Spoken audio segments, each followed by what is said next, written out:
Tashi Delay, and hello everyone. I'm Congresswoman Pramila Jayapal, and I'm proud to represent Washington's 7th Congressional District.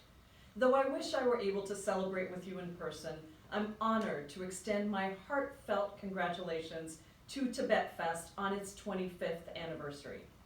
Every year, Tibet Fest celebrates rich traditions in music, dance, food, and more. I know that this year is a bit different, but in hard times, it's especially important to reflect and to celebrate.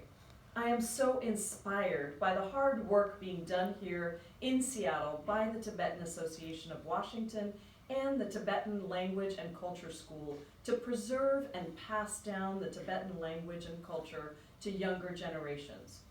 China's authoritarian oppression of Tibetans is a travesty that must be ended and atoned for in the struggle for global justice, and it makes what you are doing here especially significant. In 2017, I was able to travel to Dharamsala as part of a congressional delegation. While we were there, I had the greatest honor of meeting His Holiness the Dalai Lama and the Sikyong, the president of the Tibetan government in exile.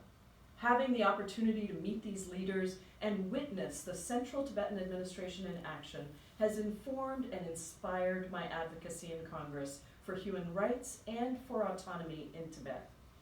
I believe that freeing Tibet must mean more than just a slogan.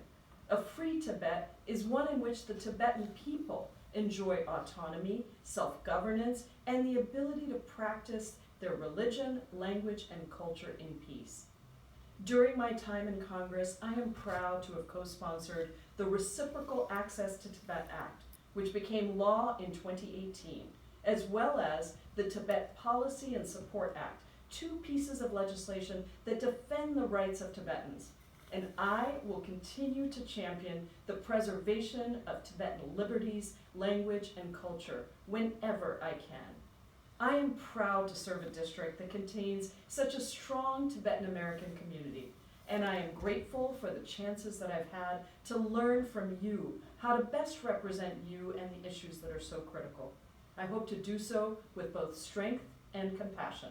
As His Holiness has said, compassion is the radicalism of our time. So once again, congratulations and best wishes for Seattle's 25th Tibet Fest.